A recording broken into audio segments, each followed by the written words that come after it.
Who are these podcasts? It's a podcast with this knucklehead named Carl. There's people out there like Dick Masterson. Both of these guys sound like they've been waiting for something to do since Blockbuster closed.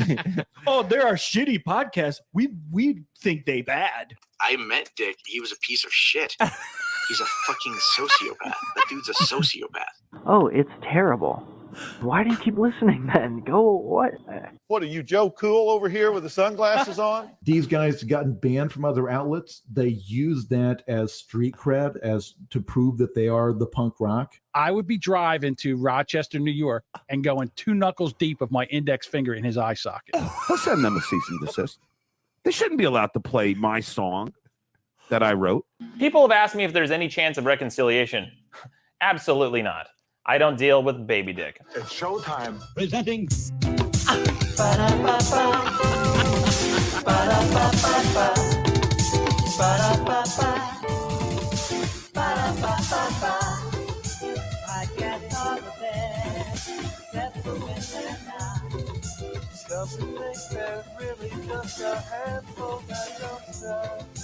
That's where we come in. Podcast reviews are powerful, but the master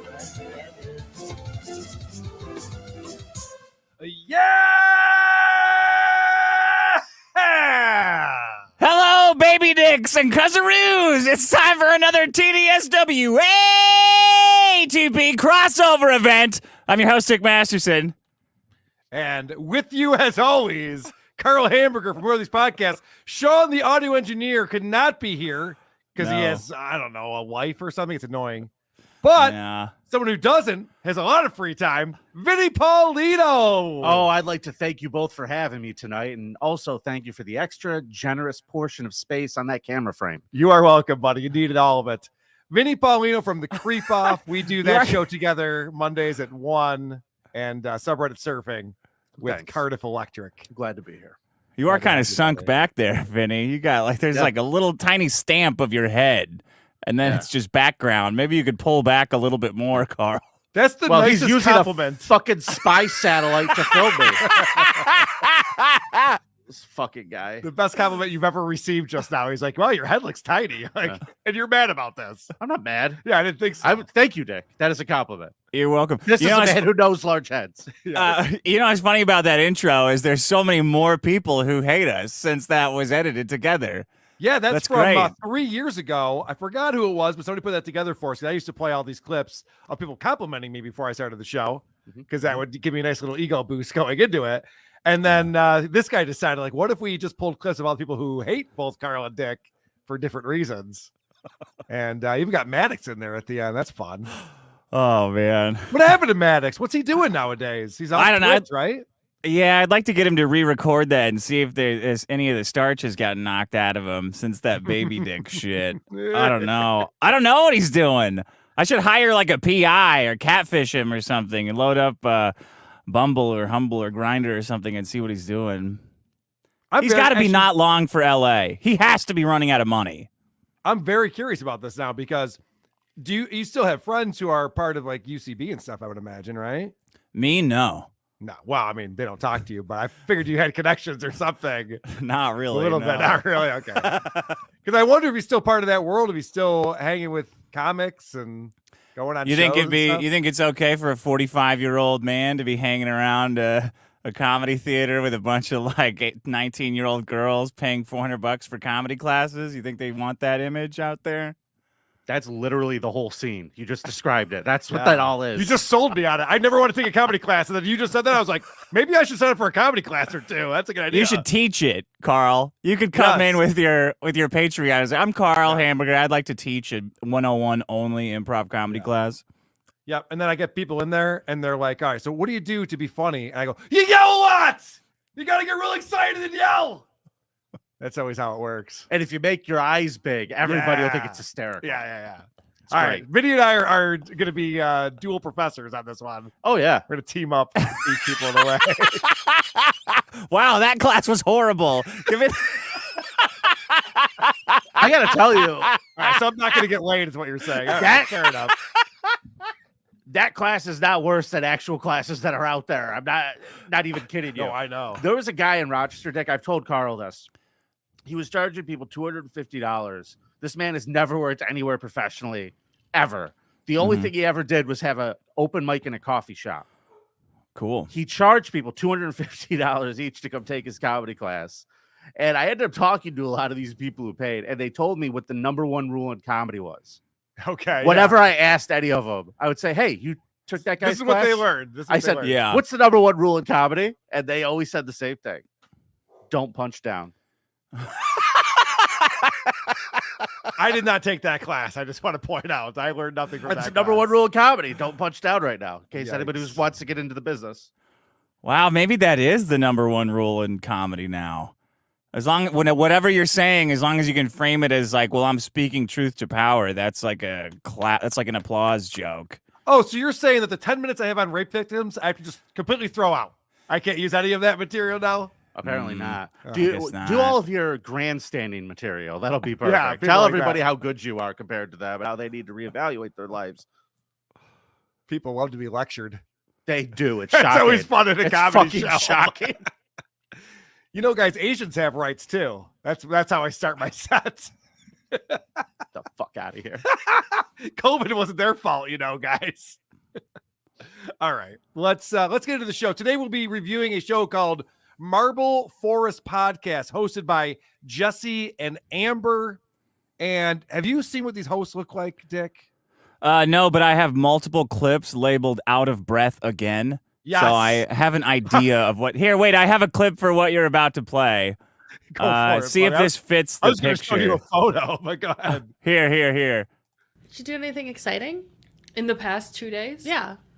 No. I walked Theo like 2 miles to play Pokemon Go. More than I walked.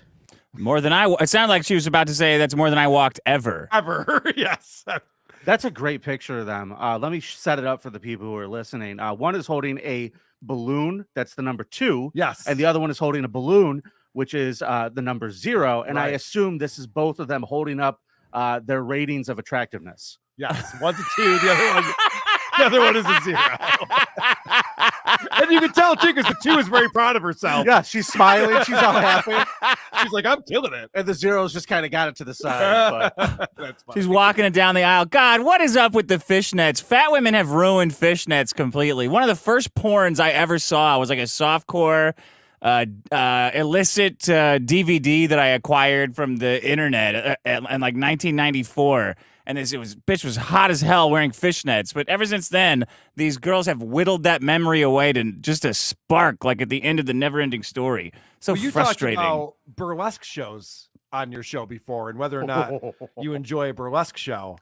And it's shocking to me, these women who want to be wearing just fishnets and whatever tassels they're putting on, they're enormous. Yeah. They should not be on a stage somewhere presenting themselves in this way. Just because you They're have not more great. canvas doesn't mean you need more paint on it. Just Right. there's got to be a rule for fishnets for women. Like if you take them off and they leave marks, just don't fucking wear them. Right. If you're like, is that cellulite or were you wearing fishnets? They're like both. Like that's not a good thing. You look like you got caught in the tuna nets. Fucking stop it. All right. So, well, I want to tell you guys about this show because it's about ghosts and it's about aliens and it's about a bunch of horse shit and nonsense, but it's also funny. Nope. I think that's an important thing to know. Nope. And the way that I know that it's funny is that they're cracking up. That's how Yeah. I know that a show's funny when the hosts are laughing a lot. They're all colors that were found by archaeologists unearthed in Pompeii in the 1800s. Oh, wow. The discovery of Pompeii made these colors a popular American decor in the time. Is that a little fucked up? It is a little fucked up. Like they're like, whoa, let's uncover dead people from a giant volcanic explosion. You know, that shade of red would look lovely on my walls. Yes, exactly. That mustard yellow, oh, it's to die for.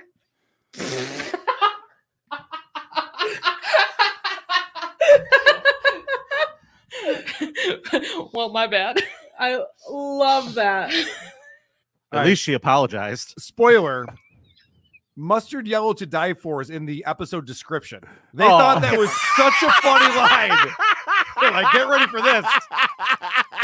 We got some good ones today, everyone. Yeah, Watch we got out. some really great tragedy / interior design jokes. It's going to be great. How do Put we it on find a this show, t-shirt. Dick? Who offered this show to us? Some sicko, probably one of them with a burner account, honestly. Somebody on Twitter sent it to me. Because the only thing we get on Twitter is people's own podcasts, even though we've never done that, and it would totally ruin the show. They still submit their fucking podcasts. But this is the only one that wasn't Patty Seacup. Why would they do that? Do they think you're going to hear it and be like, we've discovered talent? Yes. This happened to me with Doug from Who's Right. He submitted his own show to me. We reviewed it. I told him how much he sucks. And because now we're friends, he goes, I was half thinking that you were going to enjoy it, Carl. I thought I was gonna be that one. Sorry, man. It was bad. I get that all the time, though. People are like, Carl, I would love for you to rip my show. You know, we have some issues. It's not great. I'm like, no, that's fine. Yeah. I've only heard you like a podcast once. Who was that? Michael Rappaport? No, it was that Vince Russo podcast. I liked that too. Yeah. I liked there's Michael. Hold on. I liked Michael Rappaport. I liked Vince Russo. And I liked the Dick Show. I'm not even making that up. you. Right? You and me did the Dick Show together years and years and years ago. I don't remember. That was great. And I remember going on and going, because Dick goes on and he's talking about his high school reunion. It was like his 20th or something like that. And the question everyone asks is like, what have you been up to? And Dick's like, how the fuck do you answer that goddamn question? 20 years. 20 years. If you have an answer for that, you haven't done very much in 20 years. That's Right. pathetic. Just like, I don't know. I had a pilot and then I did it. Like, I don't know. Yeah, I don't know, what am I supposed man. to say to that? I had So to buy a immediately I new was like, belt for tonight. That's what happened. That's what I've been Right, up to for 20 years. I immediately was just like, all right, I like this guy. I got something to explain who these two girls are. This is right at the top of the episode. I guess their last episode was about Mount Everest. I didn't know there was ghosts or aliens on Mount Everest. Maybe that's obvious because it's so many people have died up there and they're so close to space, right? But whatever, they did Everest. So here's a recap from their previous episode, or this spawned this. I want to make a correction. Oh, okay. To the episode that I'm currently editing. Okay. During Mount Everest Part 2 and possibly Mount Everest Part 1, I sounded very victim blamey. Because we were talking about deaths, and I understand that we would never fucking put ourselves in that scenario. Yeah. But I think in certain aspects, we did come off as victim blamey of those who had passed on Mount Everest. This is victim blaming rich yuppie retards that get off putting themselves in danger and that put Indian Sherpas in, or whatever, Pakistani, whatever country, the Himalayan Sherpas in danger. They're victim blaming these morons by making fun of them dying in the most inhospitable place on the face of the earth. These girls are turning it into another story about them. Right. So yeah, they're not great. Is she apologizing? Yes. She shouldn't be. You're victim blaming like by saying a girl who got raped deserves it for wearing the wrong clothes, not because someone died on Mount Everest. Right. They know the risk that's involved there. And odds are they died on Mount Everest because of what they're wearing. So true. Stilettos. Shouldn't have worn the fishnets, Charlie. We That's told the you. problem right there. All right. Let's get into UFO talk, if you guys don't mind. I do. Okay. All right. So they're talking about this historical UFO sightings. So they're going back in time. Now, I don't believe news that's reported from today. If you told me CNN says an explosion did happen in Ukraine, I'm like, we'll see. I don't know about that. But when you go back to like, I don't know, right before the ADs, I guess they call that BC, or if you go back to like 1,000 years ago. Yeah, that's what interior designers call it. Yeah, right. I'm not going to believe a lot of what they're talking about. But what I love about this is the co-host response. I love what the co-host brings to this show. So there are doubts that it was him as the actual witness, but the sighting was said to take place around Campana, Italy. The sighting took place in the middle of the afternoon. He claimed that there was a bright and sunny day when, out of nowhere, an object described as a beast descended down. It was the shape and color of a piece of pottery and had the top of multi-colors that shot out fiery rays. Okay. Perfect response to that. Okay. If you say so. None of that made any fucking sense. Okay. So I think she understood that it didn't make any fucking sense. So now Jesse's going to try to explain what she just said and how that does make sense. It was a beast. So I picture like a large, like pottery can be in any. So pottery maybe like a large bowl or a large vase, and then it had a lid on it, like a colorful top that shot out rays. So maybe that's like the traditional UFO shape. Like when you think about a UFO in your head, you Like should a think of the little saucer? portholes and like the rings or something. Yeah. That doesn't make any sense, Rick. Portholes. Yeah, portholes. So they could peek out out the disc and look glass top and portholes. Are we there yet? Avast ye mateys! Get on the starboard side of the UFO. There'll be a white dwarf. So she's explaining this sighting that happened hundreds of years ago in Italy, and then she talks about this sighting in what is now Germany in the year 741. Okay, so 741. So you could bet this is probably pretty accurate. Well, it's German, so it probably is. Yes. Anyway, so it was being attacked by a battalion of Saxon soldiers. As the attack progressed, a bizarre object appeared in the sky. It resembled two flaming shields in a reddish color, and it appeared to be floating above the Saxon army. The army was so frightened, they immediately gave up their siege and retreated. Okay. Again, she has the best responses to these stories. She doesn't want to be there either, which is great. I feel I can relate to her in so many ways. Like, okay. So listen, this show's bad. It's all right? terrible. And I just got to point this out before we go too far into this, because we're kind of at the beginning of some of these shows. I listened to a different episode than you gentlemen. I listened to an episode where they talked about the White House, ghosts in the White House. Okay. And That's Joe Biden. It started with a clip I would like to call History's Coldest Open Ever. You know, so there was one thing that I was thinking about the Sure. other day, is that, you know, we give ourselves 2 weeks between episodes. Yep.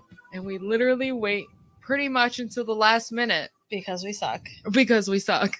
You know, when we spread it out to 2 weeks, it was so that, like, we had time to do all of it and not procrastinate until the very last moment. And we suck. And we do suck. I was actually going to write my story last week, and then I got ungodly sick.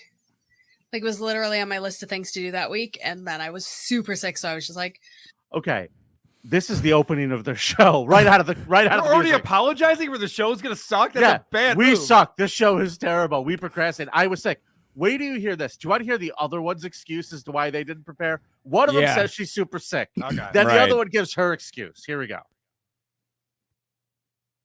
I was going to do it over the weekend, and then I decided to watch TV all weekend.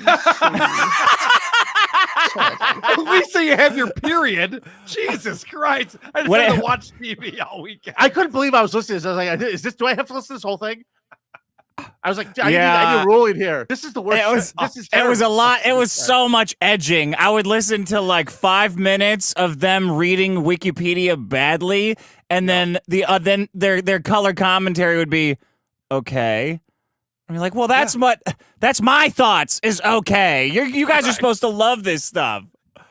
Well, I just want to say, as I was listening to this, I was astounded because they didn't get into any like actual facts or history about the White House, other than them saying, no, I didn't know this. And I'll get to that in a second. But one of them said something so utterly stupid, I could not believe it. And I've been so excited to share this clip. This is a new level of dumb. Okay. fresh from a fun trip, back at it with us. Back in the West Virginia. I don't know what Virginia it is. I'm sorry. I keep forgetting. Regular Virginia? She came from regular Did you see Virginia. Mothman? No. Okay, so I'm just going to start off by saying she forgot which Virginia she just went to. She came back from vacation and legitimately forgot where she just was, and she couldn't keep straight West Virginia and Virginia. Well, I like that she says original Virginia. Yeah. Or the Not new one. extra The one crispy. west. Yeah, were you in Virginia Light?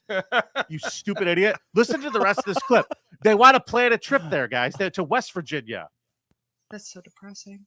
Did you go to the Mothman Museum? We should go to West Virginia to go to the Mothman Museum. Let's just make a weekend road trip to West Virginia. I'm so in. Okay. What the hell is he supposed to be? I don't know what they're talking about. They're just like, let's go to West Virginia. Okay. And it went nowhere. They didn't, there was no transition. It just was, that was it. Is there a Mothman museum? I would hope. Yeah. Of course there is, Carl. What do you mean one? There's a runoff Mothman museum like the little church on Christmas Eve. Yeah. Are you kidding?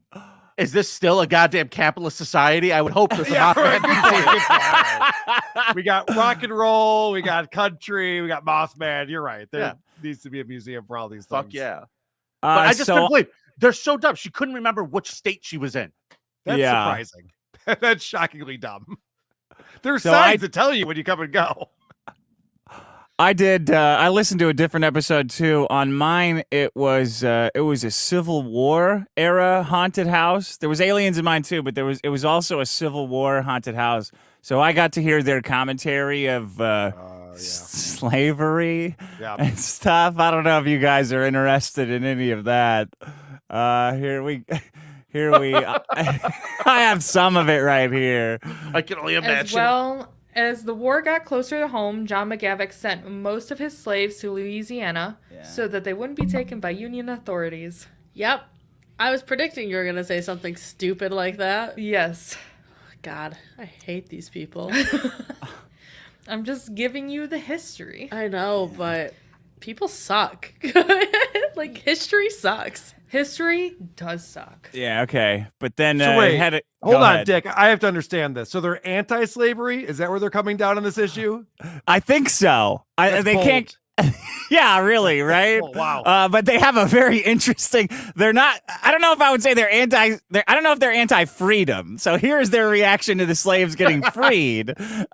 I can't even imagine after the Civil War when all of a sudden everything, like, it's good that you've been released, but you have no way of making it on your own. Right. You have no income, nowhere to go. Like, what you've probably known for the last however many years of your life, depending on how long you've been enslaved. Yeah. It is.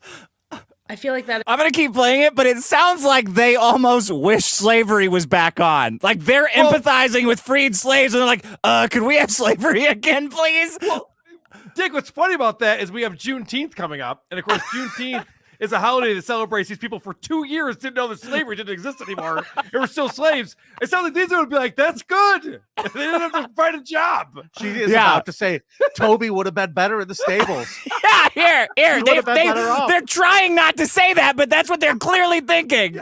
I know. Like, at least they had some source of, hey, I can make money this way. I can start providing for myself this way. Yeah, and it was like it was definitely easy also for the plantation owners and the landowners at the time, because it was like a give and take, you know, like I can't legally have imprison these people anymore, but if they are willing to sell these crops, I still would get a portion of it, but they also get a portion of it. There's still definitely some problematic stuff with that, but it does seem like it gives those former slaves and people who didn't have anything a place to start. Yeah, exactly. Like an entry-level position. Yeah, right. Yeah. You guys, now you have to just work for somewhere to live like you had before. But this is better. Trust me, this is better. Yeah, back then there weren't as many Wendy's, so there weren't a lot of options for these people. Who needs the pressure of management? I am loving the history lesson that we're getting, because I wasn't expecting that part of it. So I listened to the same episode, Dick, and they're talking about this. I guess they're doing all these different mansions in Tennessee for the next 7 episodes. And so they're talking about this haunted mansion in Tennessee. And they're talking about the people who haunt this, the ghosts that are there, were not slaves. Thank goodness. Because could you imagine? So we're going to start off with the servant spirits. Okay. There are, and I'm going to refer to them as servants, because it is after the fact of slavery. Mm-hmm. I don't know if that is correct or not, but that is how I phrased it, like past their deaths. Okay. All right. So translation: these are black people. Because what else is she saying there? It's like, So I want to know this: when black people become ghosts, do they turn white? Because if that's the case, hey, there's something to look forward to. You know? Yeah. There's Good that. one. I will not engage with this. Yeah, no, we want nothing to do with this. It's a bonus show, Vinny. We're fine. No one hears these. Fucking around. I have one right around there, Carl. They talk about in that house you're talking about. They kind of make up a ghost story of their own, with a very frightening ending for these two. Here, I'll play it right now. That just you hear some pots and pans clatter. You hear like the sound of like the whoosh of the fire, like for a stove, even though you don't have a stove like that. You have a fancy electric stove. A whoosh of the You hear the click of the burner. the click of the burner, yeah. And then all of a sudden you start smelling like the most delicious beef stew you've ever smelled. Oh. And you hear the pots and pans And clicking around. Fresh bread baking in the oven. Ooh. Yum. And then you walk in and there's no one there. And then you're disappointed that you don't have fresh bread and stew. Exactly. Oh, there's no, and then there was no food. Ooh, oh no! I know I have a drop for that. You know, I don't want to be the one to have to say this here, but the slave ghost would have had that meal on the table. That's true. Yeah, that was funny, Dick, because for some reason they just decided to like come up with this whole story because let me play this clip. They're talking about one of the ghosts in this mansion was the cook. Yeah. That was their job in the mansion. And so that's what leads to them saying, could you imagine if you could smell like these ghosts are cooking great food and then it wasn't there? That's like their biggest nightmare in the world. And the cook can often be heard bustling around the kitchen going about her business, like normal, just like cooking sounds in the kitchen. I'm making stew. Dynamite drop-in money at broadcast school has really paid off. Now, think about this. Based on what they're saying here, these ghosts are still doing their job after death. Like, when do they get to retire at some point? I can't imagine if I die and I'm still making digital marketing reports for clients. Like, can I stop doing this now? I'm dead, for Christ's sake. This person's still cooking in the kitchen? That's a good point. It's terrible. That's the thing I don't understand about people who say they saw ghosts and shit. It's like just the old stupid thing. If somebody dies and you see them walking down in the house in colonial garb. Oh yeah, your fucking clothes died too, motherfucker. How does that work? Yeah, go to Marshall's. You can get some new clothes, asshole. I want to send this bit to Patrick Michael. I feel like he could he'd really like get that. some mileage. I think you probably could. Yeah, he could do it worse than that. It'll be tough. It'll be tough. But I believe in him. It will be tough. I have their their wrap up of why they like these ghost stories. I'm gonna play it here. They're doing a public service. So we understand, that the Civil War was a terrible thing, but we do get interesting history out of it. This is positive. Including that It's story. It's such important history too because it was such a big part of our country. Yeah. It's important history. A ghost cooking a stew. That Carl, look, the Civil War sucked, but at least we got some interesting history out of it. Like this ghost that cooked a stew. Well, also, the Civil War, I don't even know this, but it freed the slaves. But then the slaves had to get jobs, and that sucked. So they're like, what the fuck? I was kind of enjoying this now that I think about War, it. man. What is it good for? See, if Nick Fuentes says it, everyone jumps up his ass. But these girls I don't know. Now we got to work and shit and budget. I need a financial feminist book here. I don't know how to do all this stuff. Yeah, if these girls came out there, they're just like, baking 6 million cookies would take a very big oven. If they were to say that, no one would say anything. 6 million ghosts in one? I don't know about that. That's a lot. How do you even see? Has anyone ever seen a ghost at Auschwitz? Or is that in poor taste, even for ghost people, right? I mean, you see them, but they're so thin; they're very hard to see. I That's the see. problem. I see. Dick's gonna get me taken off of YouTube. I just realized. I don't care now. Everyone's coming to Cozy. Crabs in a bucket. Yeah, Carl, you were gonna go out anyway. Go out in a blaze of glory. Sounds good. All right, I got a clip, and I listen, man. This is my fault because I label these really bad. Like most of my clips are labeled like, "What the fuck are they talking about?" Seriously, what the fuck are they You're talking not about? helping yourself with those names. But I'm not, and I realized it after. But I think this is what because they talk about history class in high school in this, Okay. and how much they liked history. I think this is the one. Forgive me if it's not. Fresh from a fun trip. Oh, Back at sorry, it I with got us. it. Sorry, guys. Here we go. Sorry. This is the one. Better be. So during the War of 1812, the mansion was actually set ablaze in the burning of Washington. So they burned down the White House. They burned it down all the way? They burned it down. Oh, I didn't actually know that either. Well, not quite down. I didn't pay attention in American history, to be honest. No shit. I didn't think it was that interesting in high school. Yeah, glad we have all that ghosts in it. history. Dude, they should just do school with ghosts. Like have school for girls, and it's like, here, we're doing ghost algebra today. This is the ghost cosine of a ghost hypotenuse. It's 60. There you go. And they're like, oh fuck it, this is amazing. This shit is amazing. And then the ghosts come out. This equation is so spooky. Dick, you're just setting my clips up for me. Oh, nice. Let's go. She wants to go to school to study ghosts. Does she really? She does, and I don't think they understand how school works. So what I've learned today is I just want to be a student of the paranormal. I mean, that sounds fun. Because, like, I feel like I already am, and I just want to learn more. Yeah, you get your all your cool gear. Maybe you get a cool Letterman jacket. Yeah, a Letterman jacket. Because you're So, a like, student. Yeah, so I'm a student, right? Does, like, my tuition pay for, like, all of the ghost hunting equipment could ever need and want in my entire I would life? assume so. All right. I would assume so. Yeah, Like, she's what else yawning. would your tuition pay for? I don't know. Books? It should... Who needs books when you have the internet and your own personal research? That's fair. Yeah.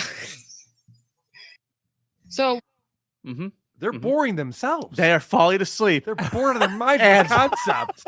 They're Letterman gonna tire. jacket? They're gonna tire themselves out eventually. They're like children playing. I think But you're right.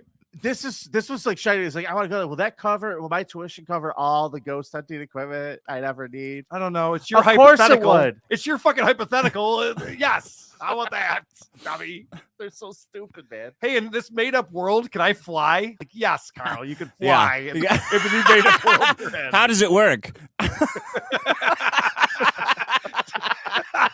Is it anti-gravity? Yes, it's Sure. anti-gravity. That Jesus makes no sense. fucking Christ, whatever. No, I want to point out, because here we are talking about how bad these people are at podcasting, how dumb they are.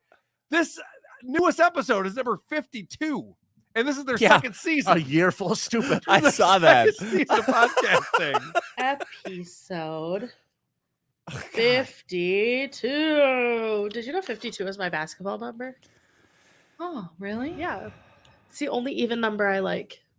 The only even number. That's a cool even number. I always went with my birth date or 14, which was the Detroit Red Wings at one point in time assistant person. Did you think he was assistant hot? captain? Who fucking cares? It's an alternate captain, by the way, just to get some hockey knowledge out of the way. But Dick, what's your Congratulations to the Golden Knights. What's by your the way. favorite even number, Dick? Oh man, gotta be I don't know, 4, 2. How dumb do you have to be to have a favorite even number? Mine's 52. I'm with her. Oh, I don't okay, know. well, fair enough. Maybe I'm the idiot. Good then. number. It's a good Pretty number. good number. How do That you is have pretty dope. preferences on odd and even numbers? I've never heard This of this. is like the most. Whenever they say why do men die early, just play that clip. Actually, I'm just not a fan of odd numbers. Like, all right, I'll just go kill myself if you don't mind. Yeah, because we have to listen to this. I bet you that shit's in her Tinder profile too. Oh, I get My favorite even number's 52. It's just weird, quirky I facts mostly about like her. odd numbers. I podcast. Oh, you know she talks about her podcast. Probably leads with that. But you know what, though? There's some great production on this show. I always like a show that has production and has music. Do. Pretty good stuff, ladies. Good. Pretty good. I got some. I got a clip here. This one is they're talking about aliens. So this is This is them immediately embracing aliens, right? This is a two-parter, okay? But do you think aliens built the pyramids? Well, yes. Okay, yeah, of course aliens built the pyramids. Sure. Now here is now they're going to go into excruciating detail about something that they are skeptical about. Okay? Tully thought that the papyrus was way too expensive to buy, so he instead made a copy of the original piece. Okay. Which he did he just like throw it on a photocopier and like call it a day? I don't know, because it's the 30s. So was he just sitting there in this antique shop going, don't look, write it, don't look at me. Yeah, just like copying it by hand. Yeah. Like, okay. It'd take forever. Yeah, it would. And would they let you do that? Like, what do you mean he wrote something that he was reading? What do you mean by that? How did he would do such a thing? Did aliens build pyramids? Yeah. Okay, this guy copied a manuscript. What do you mean copied? How exactly did he accomplish this feat? Yeah. What, did he sit down in the store and write it down? I don't think you're allowed to do that. Have you heard Xerox was not around at this time? I hope you know that. So this sounds impossible. Are you trying to tell me he was just dooting the whole time? All right, let's talk about dumb. Don't try to pull ladies. a fast one on me. Sorry, go Let's ahead. talk about how dumb these ladies are again with the UFO talk here. one theory among UFOologists is that it is created from ionized air sleeting off an electromagnetic field that surrounds the UFO. Correct me if I'm wrong. I believe it's a ufologist is the word she was looking for. A UFOologist? That's too many O's. There aren't that many O's in that word for a UFOologist. A ufologist? So then they talk about TikTok, and I guess there's a whole area of TikTok just for alien talk. But that is what I have for you on ancient alien sightings. I love that. I was so excited to read about this. I spent so long reading these. So There were so many that I left out. So you're telling me you're not on alien TikTok right now? Nope. How are you not? I on don't alien know how I'm TikTok? not on alien TikTok. I recommend alien TikTok, but also illegal alien TikTok is amazing. There's kids in cages as far as the eye can see. It's hilarious. Shit. I definitely get on there. I'm still just using the Chinese one. No, the Chinese one. I thought ByteDance was the only one who had TikTok. No, the aliens do too, apparently. You guys want to hear an example of them just breathing into the mic and making mouth noises? No. Yeah, I got some of those. Because they're Yeah, go fat ahead. and they have the microphones shoved down their throats for some reason. Mr. P tried to run to his car, surrounded by the battle sounds, and it felt cold, creepy feeling of death around him. Oh, there were probably so many spirits. Yeah. But he found himself stumbling around the graveyard near the mansion instead. That's not where your car is, buddy. Yes. She sounds like she played the entire third quarter just now. Like, all right, take a break. Cars, buddy. There must be spirit. Get a blow on the bench. You're good. Good third quarter. Jesus Christ. Holy shit. It's like chasing down a perp. Oh, that's not where your car is, buddy. Whew. All right. Put a call into precinct. Tell him we got him. Illegal Alien Joe. Oh, they. Not only can they not breathe, but they can't read. This is like they talk about ancient aliens, but instead of maybe perusing the material in advance or like just deciding on a name in the heat of the moment and sticking with it, or just spelling it out phonetically, they make a big production of it. Here are some of their can't reads. A Roman army commanded by Lycolis was about to begin battle with Mithridates the Fourth of Pontus. Even the Pontus? fourth. Mithridates? It's the fourth. It's Mithri. So Mithri. Yeah. Dates. Mithridates. Very easy. Mithridates? Yeah. Okay, yeah. Uh-huh. The fourth. Oh, the fourth. okay. Pontus? Who knows? Pontoons. Pontoon boats. Holy shit! Get to the fucking point! So Vinny and I talk about this. We have to pronounce names all the time on the creep off. Yeah. The secret to that is act confident, stupid. Just say the word and act like you know better than everyone else. Yep. Don't give a fuck. Just you'll get called out in the voicemail. Don't get me wrong. But Yeah. That's a problem for future Carl. Mr. Davies and his Pontins. Yeah, right. Just keep moving. Come on, Mr. Dates. All right. So listen, I got to ask you guys, because Carl and I were arguing about this before the show started, Dick.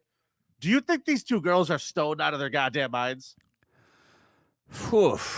I didn't think that at all. I thought don't they were think stupid. so. I think they're just Yeah. they're just fat and dumb. Carl made a point. They don't sound like they have cotton mouth. So their mouths are very moist. But I was listening to this and I just got the impression these two are fucking stoned. Okay. Because they're talking about after the White House burned down, and they were talking about how they had to rebuild it. January 6th? No. Oh, not that time. Oh. That was the Capitol, Carl. You damn well know you were there. All right. Now they start talking about this, and they start talking about how they brought in marble to rebuild things, and their show is called Marble Forest. So let the improv begin. Okay. Yeah. So the outside is marble, like the Whitney, like the granite. Yes. So the outside is marble, and then the inside is constructed out of forest. All of the inside of the building just looks like you're in a forest too. Ooh, That would be fucking sweet. that would be fucking sweet. It's like the Rainforest Cafe, but less rain. We're gonna have animatronic ghosts.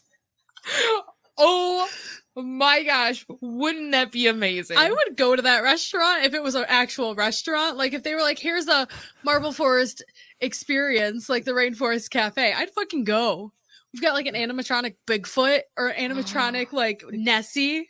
That would like all of a sudden out of the corner of your eye, like it would walk through some trees. Yes. Cornea. I'm like, what was that? And you're like watching it for like the time next time it rolls around. You're like, it's fucking Bigfoot. I knew it. And you can do the sky to look like, you know, how the Rainforest Cafe is, where it's got like the little pinprick lights. Yeah. But you could get like a thing that like flies across the sky and like darkens it. Ooh, so like pretty much a whole TV screen in the sky. Not what she said. I love this. Yeah. And then, but then it'll look like an alien and then it'll change to a fucking owl. I love it. This is the best idea we've ever had. TM. They're high. You're right. They're fucking high Thank there. you. They should podcast high all the time. Be more funny. There have to be highs. They have to be. Podcast stinks. All right. They might be more than just dumb. Okay. You I'm got just me saying. there. In that I episode, heard but they that. don't do that anywhere else. Pretty good evidence right there. Pretty good evidence. And if it was a restaurant, oh, I needed that restaurant. Yeah, they're fucking stoned out of their minds, those two. Or just hungry, because in the example that Dick I'm and I were always playing, hungry. You don't hear me doing They that. were like, what if there was a ghost making food in the kitchen? And the one girl goes, I'd get hungry. Like that was her initial response to that. So then they're talking about this other servant who's a ghost in this mansion. And I guess she likes to pull pranks. That's like her whole thing. And I just want to point out, I'm Like going to play what, this clip. double deckers? Yeah, a lot of double deckers, a lot of Jim Florentine, you know, and Sure. telemarketers call up. She can't wait to answer the phone. Yeah, a lot of fun pranks like that. Cool. So I just want to point out that when you're doing research on something and you're reading all of the wiki page and there's all this information, you don't have to report on all of it. You could curate this. You could figure out what's important to talk about and what maybe you could leave out of your show. So she is said to still sweep the floors at dusk, though. But one curator who was hearing noises outside on the front enclosed porch, he went to investigate to find it. This does not feel like too much of a prank to me, but like it was a prank. He investigated to find 2 panes of glass that were once on a shelf, but were taken down and placed on either side of the back door because they weren't replaced yet. Haha, what a prank. But that's sort of like the thing where, hey, you're not doing your chores. You're not doing your job. You said they told you to replace these windows. It doesn't sound like a prank, though. It sounds like a person being like, your manager. Exactly. And I wrote, so mischievous. Basically, what they're talking about is there were windows on a shelf and then they got moved to where they need to go next to the window panes. And gotcha. I don't know if that's because it's haunted That could be anyone who just You like, just got spooked. I mean, Vinny, I don't know if you know this about me, but every now and again, I'll indulge in some alcoholic beverages. Yep. And I'll move things on myself. And I never like, this house is fucking haunted. Where's my Xbox? I just assumed that I got drunk and carried Where's the my Xbox? We got a haunting. Where's my ledger? Where's my bitcoins? Oh my God. It goes from my Xbox to the other TV. This is crazy. They're fucking with me, these ghosts. What I don't like about that is how they go, it's a prank, but it's not a prank. It's not a prank. So why are you bringing up the word prank, stupid? Right. And why are you even talking about it? It's a non-story. Everybody knows like you could have a prank that isn't a prank. Like what? I don't know, Columbine? I don't know. Thought you'd have an answer for that. Sorry, I asked. Oh. That was a pretty good gag. It's a gasser. I got one more, I guess. This is what speaking of pranks, this is how they open the episode. This is the first part of the episode of the first one that I listened to. Since they're history buffs, I guess. But they became internationally renowned for their thoroughbred farm. Oh. Weird sidebar that you can remove. Okay. Don't you have to ejaculate the horses? Is that? I think this goes along with your "Are they high?" Vinny? Because here's the second part of that. Yeah. Okay. Yeah, you got to jerk off a horse. I don't want to. It's not my job. Well, I think that's like the now. I don't know. I don't know if they used to do that back in the 1800s. How did they breed thoroughbreds in the 1800s? Sex. Are you gonna Google it? Siri's gonna Google it. We'll see what she okay. says. Okay. Siri, look up horse I porn. don't understand, and most of them are abbreviations. Okay. Okay. I'm just gonna assume that They we've jerked been off jacking off horses to get other horses since is the beginning of time. Okay. No, that's incorrect. Siri, how have we been getting horses? Have we been jacking them off since the beginning of time? No. I don't know who told you that. We've been jerking off horses since before the wheel, Dick.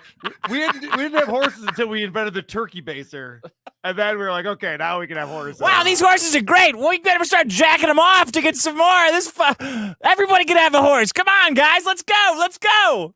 Look at those little horses shoot out.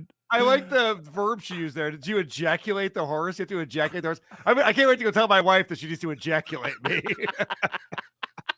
By any means necessary. I guess we've been ejaculating these horses since the beginning of time. Yep, apparently. No other way. That's really stupid. That's next level stupid. Yeah. That's shocking. Is it wrong to say I like these two girls? Now They're you like them? Yeah, they're kind of like the dopey kind of stupid that, if they were just dumb girls hanging around you just go, okay, dummy. Let me And you pull up laugh. their photo again for you. Oh, never here. mind. I'm There good. you go. You want to hang out with these two, Vinny? Which one do you like more, Vinny? Yeah, the which one do 2 you like or the better? 0? Well, I'm a dirty dog. I'm going with the 0. Yeah. Oh, yeah. That's I like her short haircut. It's very Vinny's, fetching. Vinny's lacking self-confidence these days. Yeah, that's my problem. All right. Anything else you want to play from this, Vinny? No. Oh, fuck no. Okay, good. Let's move on. Please. Let's move on. Thanks for whoever suggested Marble Forest. I don't know how you found that. Hopefully it's like your sister's show or something. You just wanted to fuck with her because I don't know how anyone would find that show. Tell that bitch she's a 2. Now, we have 2 choices here, Dick, and I'm going to look to you to say, do we want to check out a recent Patty Seacup's live stream and just kind of see what he's up to? Yeah. Or do we want to move on to the Financial Feminist, Tori Dunlap's audiobook? I feel like we could put like a cap on the Patty. If we listen to Patty for like 15 minutes, no matter what he's doing, because he's just always engaging, you know? But we got to get to the Financial Feminist. I've got about 40 clips. Every single thing she says feels like it was designed to annoy me. Dick, I've never seen anything like it or It's heard like anything she's like it. fucking weaponized, isn't it? Yes. Yes. I'm so happy to hear you say that, Dick, because we were messaging back and forth before the show, and you wanted to go through, like, she's got this part where she talks about there's, what is it? 5 narratives Yeah. that stop women from earning or making money. Money. And you're like, let's go over all 5 of them next time. And I'm like, I can't get through 10 minutes of audio without pulling 40 clips because everything she says is insane. We've got 7 hours of book left, and we've only listened to 30 minutes. I'm so excited about As this. far as I'm concerned, the most 2 prolific authors in American history are Tori Dunlop and John Melendez. I agree. I've never studied 2 books more than those 2 I'm books telling you. in my life. All right. The great fucking American novel. Let's look at one of Patty's. But we have recent to listen to live Patty streams. because he's branching out. He's coming into his own, like Red Dragon style. I love it. I love that he. Carl's gonna be strapped to a wheelchair. I'm fucking fire rolling down Main Street. Ding, ding, ding. Do you see it? Do you see it now, Carl? Do you see guys, it now? you both have the neon cactus there. That's a that's a hidden message that you're telling Patty he can come and kidnap you and do whatever. That's not a hidden. Nope, that's not what that means at all. That's not even close to what that means. I'll tell you the quick story behind the cactus that I have here because I was putting together a YouTube video. I had to make a thumbnail for the YouTube video. And so I thought I would grab his cactus and put it in the thumbnail. So that's become the main component of his live stream now. So when I was doing an image search for it, the first one I found, the website it came from was Amazon. I was like, oh shit, why wouldn't I just buy one of these? And it was $13. So I did ask permission. Good. And I was given the go ahead to purchase this for our studio. Did you make sure that you shamed Jenny for thinking about talking about money before you said it? I'm responsible, unlike those broads over there. I know how to spend money correctly. Oh shit! All right, so you know, for a second though, when he saw that you had the cactus in the background, you know that dumb motherfucker turned around to look to see if his was still there. You know what happened. What the fuck? Why does he have that one? That's pretty funny. All right, let's see what Patty's up to. This is just a random spot where we're 5 minutes in. I think he's about to start his show. Well, it's a good thing it's not completely backwards. Wait. Another waste of time. It's completely backwards. How do I fix this? Does anybody know how to fix this? Can I flip it? How do I flip it? Hold on a second.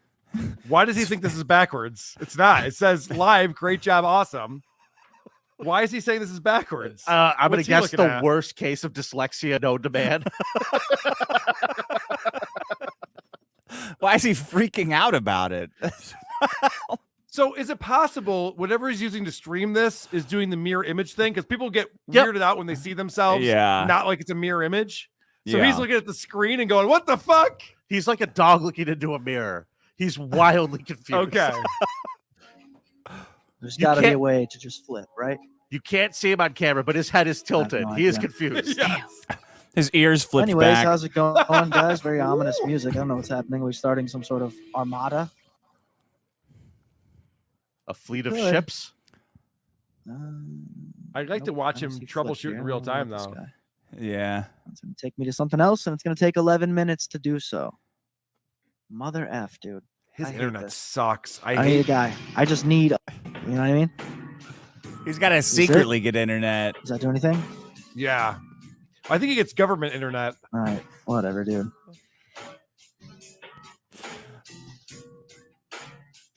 He's got the cactus in front of Is the what it awesome. is, Oh folks. no, That his is what desktop it is the is. actual Joker. His desktop, his actual computer. Yep. Desktop is the Joker. Let me tell you something. Not surprised. I fucking test people who like the Joker. If you're all into the Joker, you are a fucking idiot. You are fucking stupid. Come on, this movie was great, though. Dark Knight. It's a great movie. Carl. It's a good movie. The fucking pseudo-philosophical eat the rich bullshit. Shut up. I've watched it so many times. Shut the fuck When he burns the money because he's not about the money, Vinny. Yeah. Vinny, you didn't like when Devo grabbed the detonating device and said, I'm doing what you should have done when we started this, and threw it out the window. And even though hitting the water probably would have short-circuited it or something and messed it up. Like made it the didn't- whole thing fucking go off anyway. Yeah, and then oops. Hold on, like, Dick, hold on. That was a flawless movie. There were no issues with it at all. How dare you? What a piece of shit That movie is. It's a great movie. The most. He's got a revered Mudkips piece of card shit. too, like a 4chan meme card. Yeah, you're right. Wow, All right. that's Let's see what cool. he's talking about here. Because if I try to play fucking YouTube shit in the background, guess what happens? It just makes everything else that much slower, right? Yes, good. That's what I was trying to tell him before. I go, stop streaming It video was while you're backwards, though, streaming. right? So it defeats the purpose. It's not completely. backwards. You're fine. Put it back It's up. backwards because of the camera. I don't know how to fix that. Well, I mean, I can flip it, but don't know how to flip it still. No, you can't flip it, Patty. You can't mirrorize your camera in real life. Oh, because it says my show name on it. You know, right now he's turning the Still camera fine. upside down. Oh, wait a and minute. I'm trying pretty to- sure I can flip this. Thing is, I have never heard you say one thing about it. But you have, though, you know? I don't know why it's even backwards. That's weird. I figured it out It's not. immediately. Yeah, it's not weird at all. Because usually there's someone looking into their camera. They're not pointing it at their other monitor, dummy. That's why. Nonetheless, what's going on, guys? Welcome. 7600 was here for a second. Ian said this is amazing. I think he was just saying that. He didn't know what was happening. Yep, me too. Way to be, I love his confidence level. One guy complimented it. I think he's lying. So there's no way. Doodle, shout out, Squirrel Watcher. I'm back, everybody. How's it going? How's the Sunday? Anything interesting happening? Did you guys see the Red Bar episode? Wow. Nope. My favorite part was the Eric Griffin stuff. Because we too have covered a little bit of Eric Griffin. Questioned some things, you know. But now I don't even know what to do here. Hold on a second. You're telling me 7 I have minutes in. Dick, I have to watch a Red Bar in order to be able to follow Patty C-Cup's live stream because I can't do the homework on this. I just want to be entertained when I get there. You know, go ahead. I feel Vinny. like this is a taste of Carl's own medicine. Is it? Everybody has to listen to every other fucking show in the world to know what the fuck you're talking about. all the time. Now, to be a co-host, you have to do homework on my show, and now to watch his show, to be an audience member, you have to do homework. Interesting. I like that. when I respect it. When he started doing these streams, I said, Patty, you're the greatest like roast master. Like, will you roast? Like, you got to do more roast. And he said something about me. He's like, oh yeah, Dick, like, God, I forget what he said. He's like, yeah, have a scarf around your head. And I said, well, that one wasn't very good, but usually they're good. And he goes, oh, okay, well, fuck you. And he started like melting down about it. I wish he's I got remembered great what it was, 'cause streams. I was in there too with you because you asked him about one of the jokes he had in his notebook or something. Yeah. And he read one of them and you went, well, okay. I mean, that wasn't your best. That wasn't And good. Yeah. And he was just like, oh, And then later he was roasting some comedian that I don't even know, but it was funny. And I said, ha, ha, ha, ha. And he goes, thank you for laughing at that. You'll acknowledge if something is funny. Yeah, we will. By the way, Jim Jones in the chat says on his next stream, he actually did flip the image and it was backwards. So he doesn't even go back and look at this shit. That's amazing. I love him. I fucking love him. Amazing. Never change. Never It's not like I had change. anything planned. But as far as what was happening here in the background, this computer's acting like a hoe, dude. Doing whatever it wants. I got no control.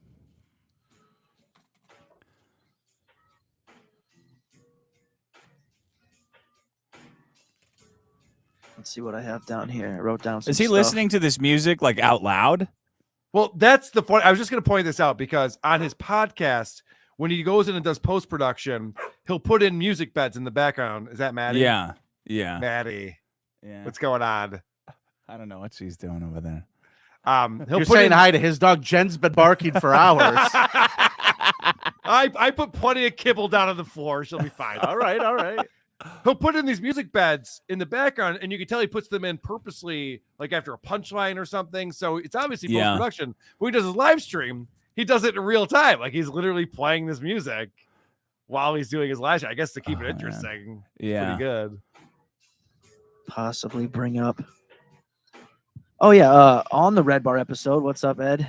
He started talking about how some of his fans have decided to send Aaron from Steel Toe and then Melton fake letters I don't know how they didn't really get into it so far in the 6 hours that I've watched. Great story. Maybe the last 20 minutes.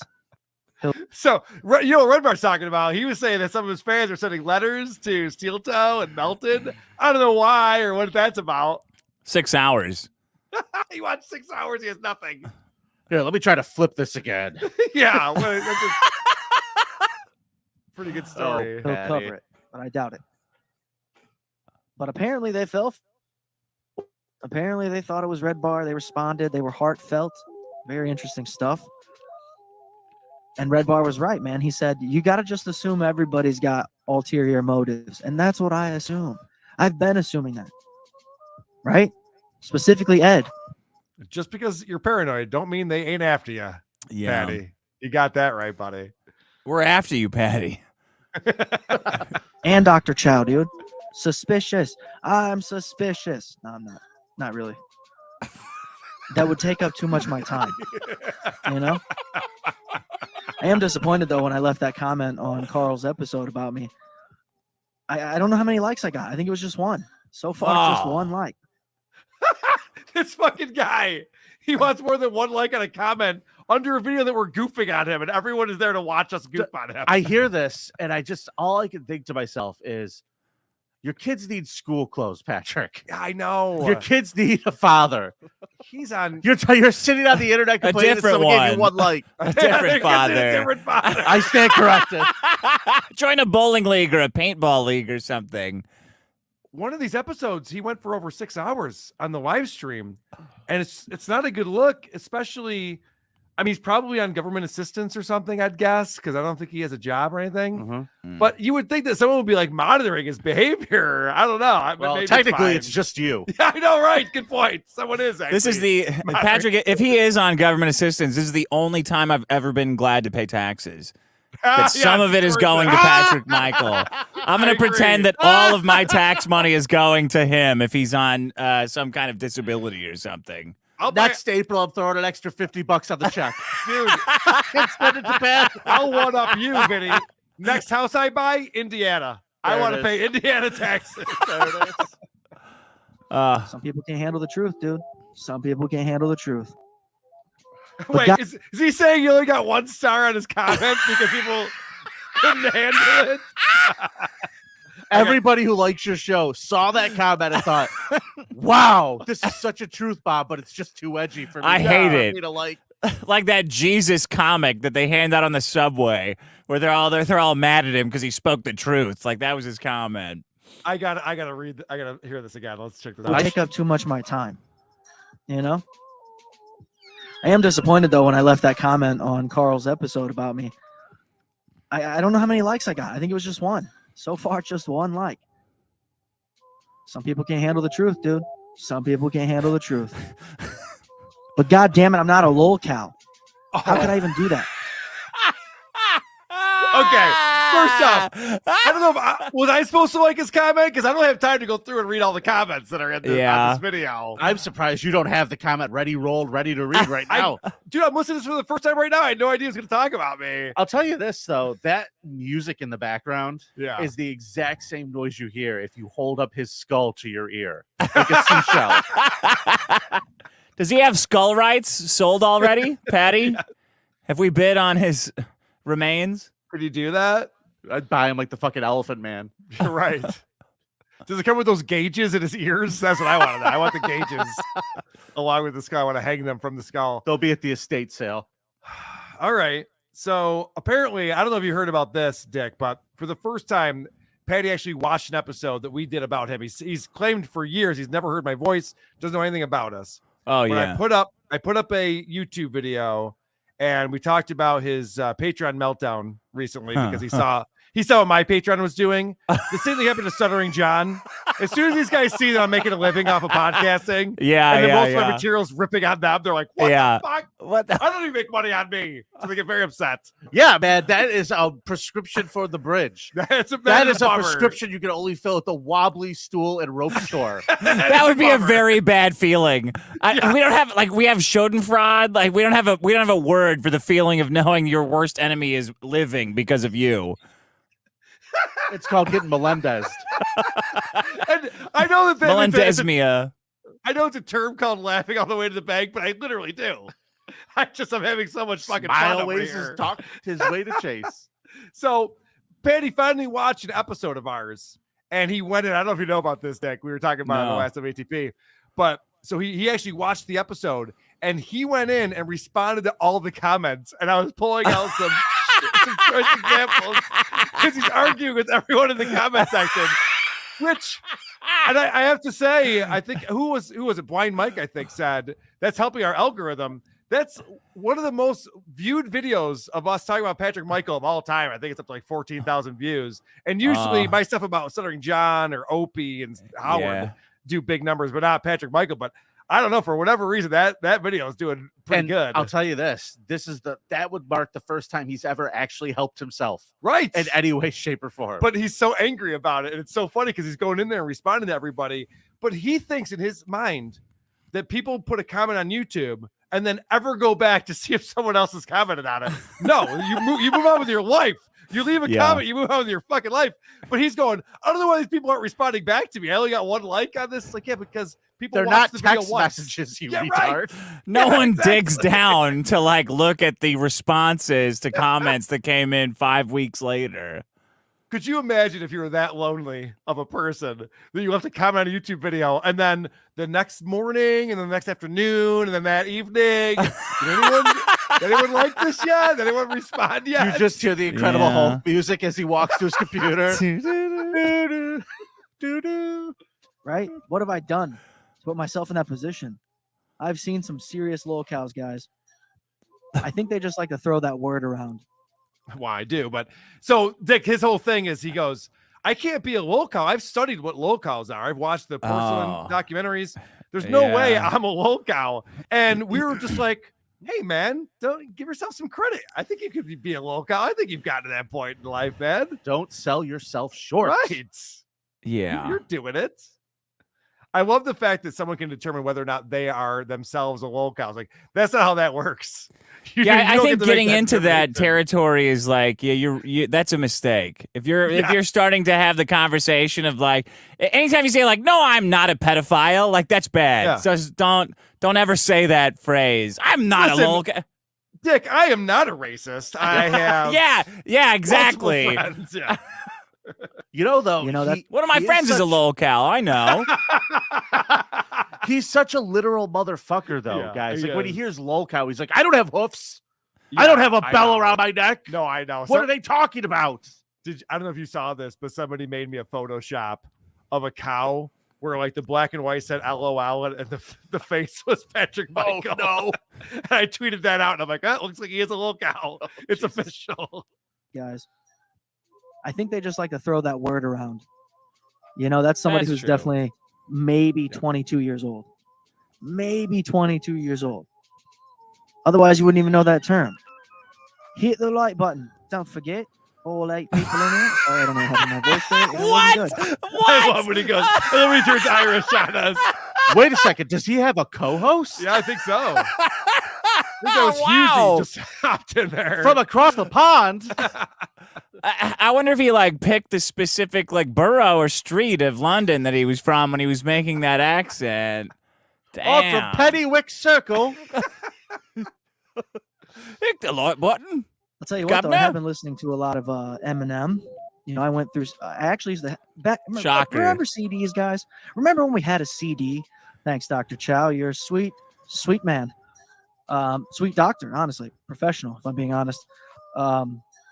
But during the CD era, man, the first CD I ever bought was $25, which is insane to even think these days. $25, and it was the Marshall Mathers LP. Okay. CDs were never $25. I call bullshit on that.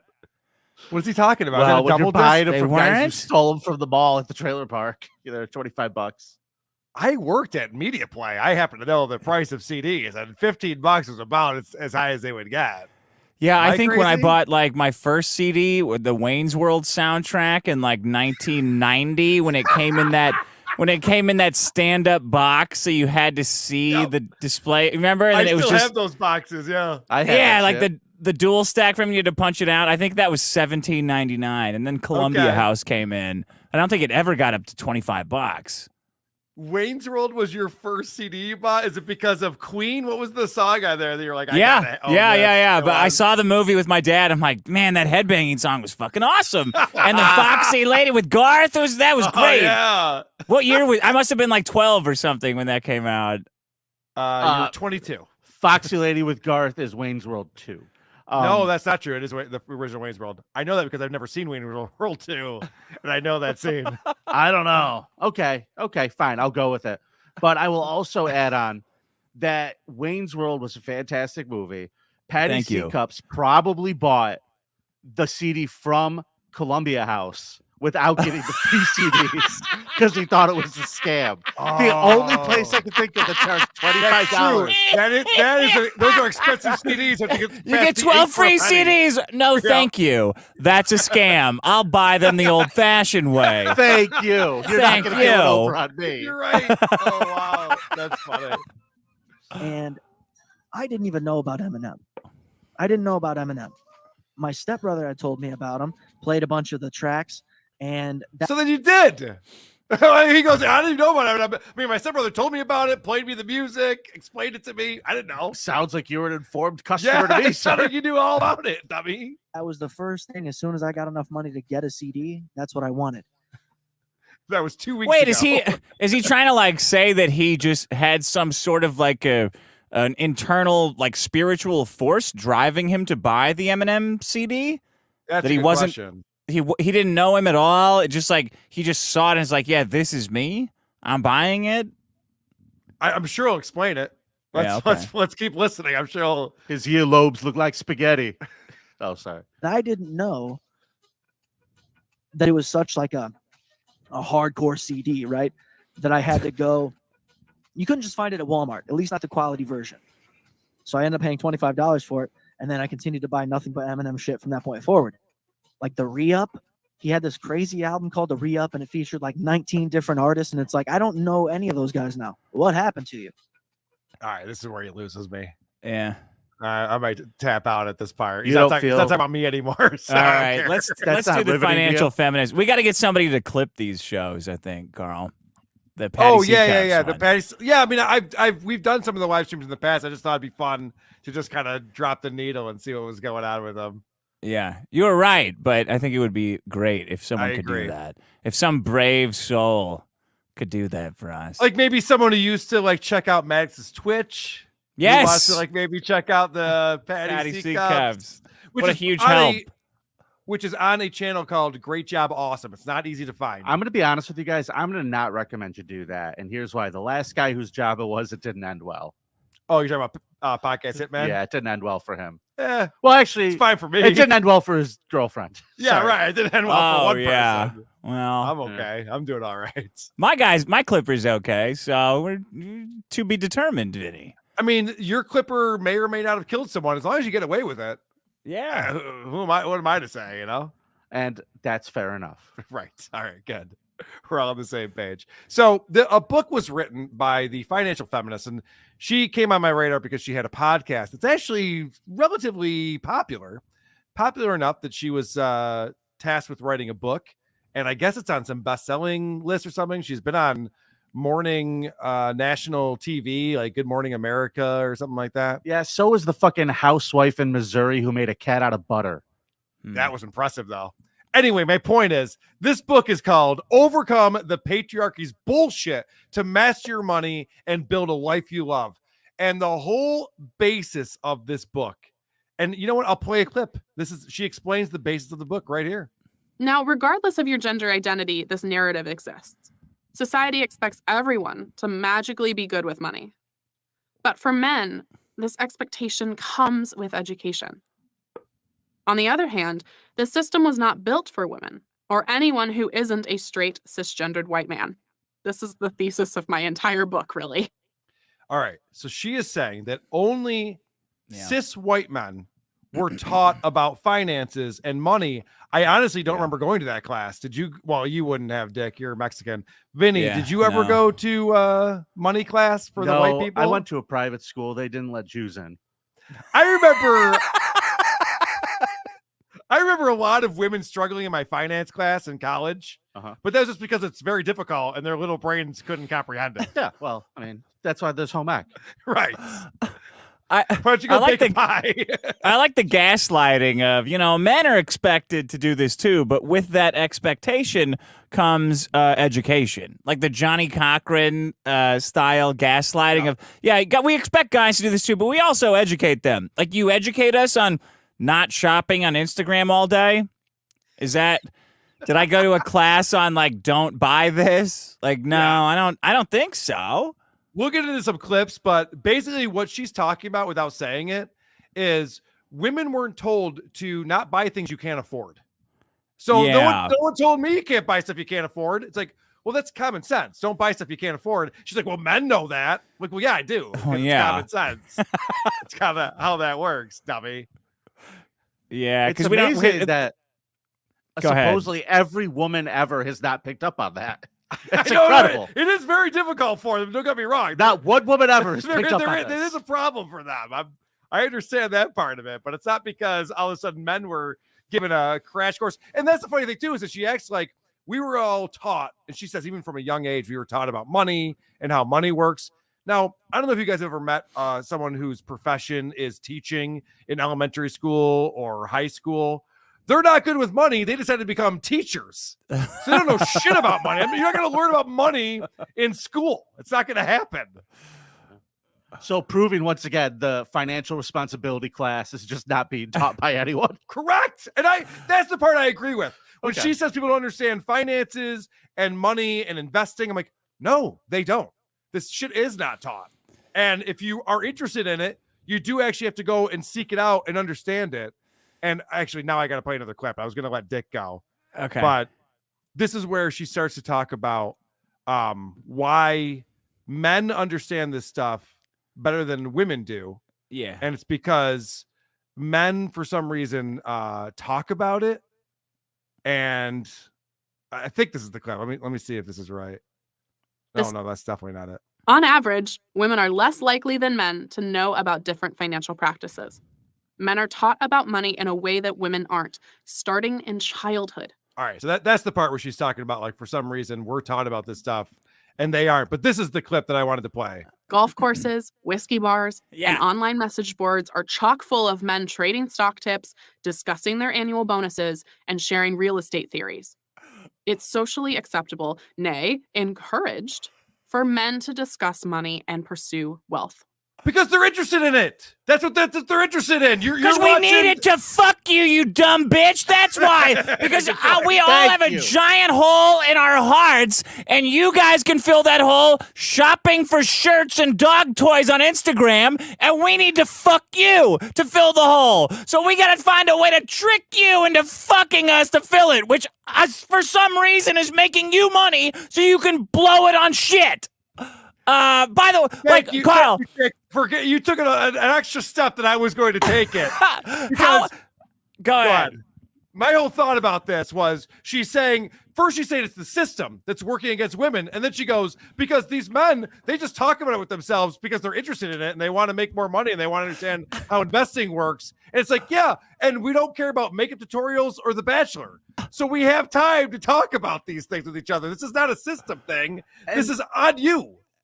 And it's like she pretends that men don't talk about other things. Like, no, we that's don't all have we care other about. Conversations. It's all fucking stogies and fucking the New York Times. And whiskey. Wall when I'm Street at Journal. the whiskey bar after I get out of the coal mine on the golf course, driving my Dodge Challenger from 1975. Like, who are these guys? I don't know any guys like this, or unless they're like. I was at a hockey game the other day. And we were watching the hockey game, and I was distracted. I didn't even see the game because we were just talking about finances, and we were talking about interest rates. And is the Fed going to raise it another quarter point? And what's that going to mean for my mortgage? That's all us guys want to talk about. We don't care about sports. And our bonus sizes. What the fuck is a bonus size? Who's like 99% of guys are talking about their fucking bonus over their whiskeys at the golf course? They're not, but you take it away, Dick. It's very reductive. Here, I got one with the root of their problems she gets into. The whole thing is like There's a lot more like emotional shit than there is. Well, there's zero financial stuff, but here's the root of their problems. With good intentions, I thought that offering guidance around goal setting, budgeting. Oh yeah, she's talking about being like a money therapist for women, and she had this really stupid idea that she could just tell women what to do, and that would help. I don't know, guys, if you've ever tried that, but this is eye-opening right here. This is crazy. Yeah. With good intentions, I thought that offering guidance around goal setting, budgeting, and investment strategies would be enough for success. And we'll get to all those things later, I promise. But after our sessions, my clients quickly reverted to old habits. Mindless spending, negative self-talk, and analysis paralysis. We hadn't processed the root of their problems with money. It's them. They're the root problem. They went right back to their old ways of mindless spending. Well, Dick, remember, the whole point of this book is that it's the patriarchy that is causing them to fail at finances. And then she comes out and admits it. She's like, yeah, I tell women to not spend money you don't have. And they're like, fuck that. They just go back and do it again. It's like, that's a you problem. That's not a patriarchy problem. Here's how she spent her coronavirus. Here's how she spent the pandemic. I guess the patriarchy was involved in this too. I don't know. I've done a lot of work to understand how my emotions and financial decisions interact. And I still spent countless pandemic nights looking at t-shirts I wanted to buy but didn't need. Madewell, there's something in your water, I swear to fucking God. Replacing 5 unburned candles with new ones for no rational reason, and browsing Zillow for houses I can't afford in places I'll never move to. Unburnt candles and t-shirts that I don't... Dick, she's looking at houses in places she doesn't want to live. How are you using your time? Why are you doing that? I've never heard of a guy saying like, yeah, I've been looking at real estate in Connecticut. Oh, really? I mean, like, no. Listen, I'll do that like every time like when Newsom said, hey, I want to do a 28th Amendment where like all guns are legal and you have to suck at least one cock every month. I said, man, I'm going to see what's going on in Texas. I'll load it, or Idaho. Like I'll load it up for a night and then pass out, and that's that. That makes sense. Right? Yeah. It's not every night. Because you want to actually go somewhere. She's going, I'm looking at houses at a place I'll never go to. Now, I just want to tag the clip you played before that, because she said she had these seminars with all these women in it. And she goes, I'm teaching them this advice and they're not listening, because the problem is that women are emotional when it comes to money. They're not logical. It was then I realized, if we want to create lasting financial change, we have to do some emotional unpacking first. Christine and I have now learned to ask each other, do you want advice right now, or do you just need to process some shit? So when women come to you with problems and you go, I can solve this, no problem, and they get mad at you for saying that, she's realizing this. It's almost like she's like a wolf in sheep's clothing or something. She's like, these fucking sheep, holy shit. I can't even relate to these idiots. I don't know what the fuck's going on.